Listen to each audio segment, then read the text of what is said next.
Marka toko faharoa.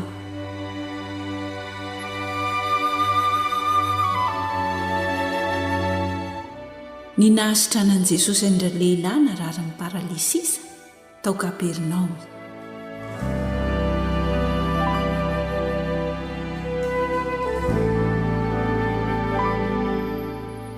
Ary nony niditra tao Kapernaomy indray izy, rehefa afaka andro vitsivitsy dia rehefa tao an-trano izy, ka dia tafangona ny maro, ka tsy nisy hitoerana intsony, na dia teny anoloan'ny varavarana aza, ary izy nitory ny teny tamin'y.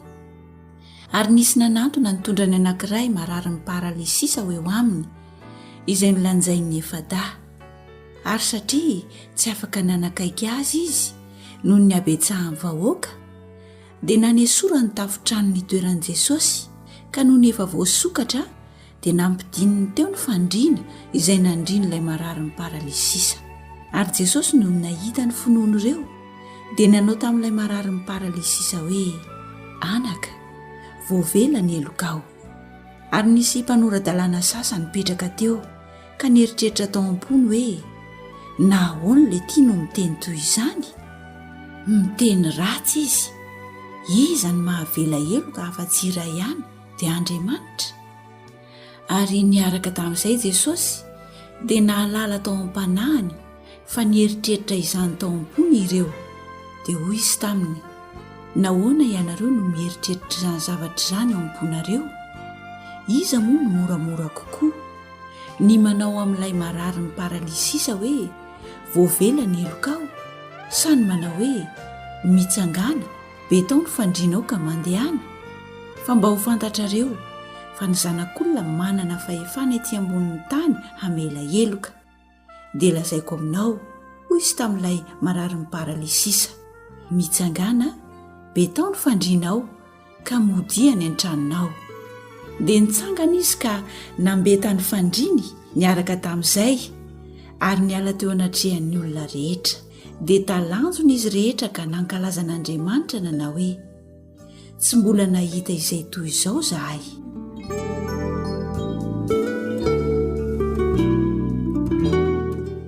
Ny niantsonan'ny levy madio sy ny fanasana nataony tao an-tranony, ary ny toriteny nataon'i Jesosy ny amin'ny fifadikanina.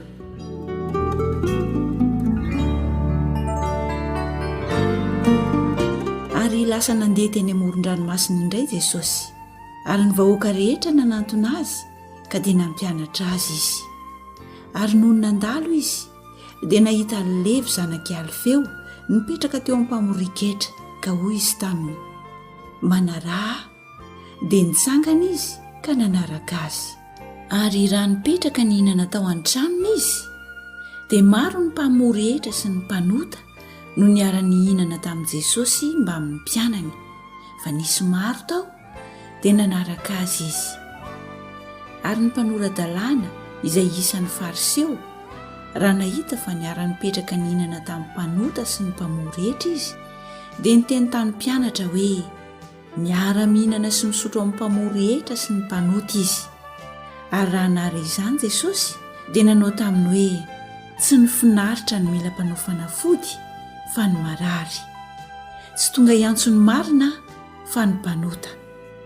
Ary ny mpianatra jaona sy ny fariseo nifady hanina tamin'izany, dia avy izy ka nanao tamin'i Jesosy hoe, nahoana ny mpianatra jaona sy ny mpianatra ny fariseo no mifady hanina, fa ny mpianatra kosa tsy mba mifady? Ary Jesosy niteny taminy hoe, mahay mifady va ny avy amin'ny mpampakatra? Raha mbola ao amin'ny any ny mpampakatra dia tsy mahay mifady izy, fa ho avy ny andro izay analana ny mpampakatra hiala ao aminy, ka amin'izany andro izany vao hifady izy. Tsy misy olona manjaitra tapa-damba tsy mbola voalona amin'ny lamba tota. Fa raha izany, ny vaovao izay natampina dia andropotra ny tonta, ka hitatra ny tritra. Ary tsy misy olona manisy divay vaovao ao anaty siny hoditra tonta, fa raha izany, ny divay dia anatritra ny siny hoditra, ka dia samy ho very foana ny divay sy ny siny hoditra, fa divay vaovao no anaty siny hoditra vaovao.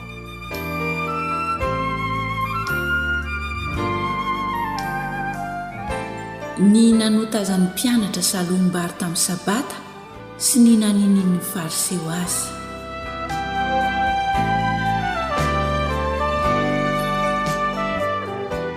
Ary nandeha namaky ny tanimbary tamin'ny sabata Jesosy, ary ny mpianany dia nanoto ny salohim-bary teny am-pandehanana. Ary ny fariseo nanao taminy hoe, indro, nahoana ireo no manao izay tsy mety amin'ny sabata? Fa hoy izy taminy, tsy mbola novakianareo va ny teny milaza ilay nataon'i Davida raha reraky ny anoanany izy mba amin'izay nanaraka azy? Fa niditra tao an-tranon'Andriamanitra tamin'ny andron'ny Abiatara-pisorona be izy, ka nihinana ny mofo aseho, izay mahadiso raha misy omana izany afa-tsy ny mpisorona ihany, ary nomeny koa izay nanaraka azy. Ary hoy izy taminy, ny sabata no natao an'ny olona, fa tsy ny olona ho an'ny sabata, ka dia tompon'ny sabata aza ny zanak'olona.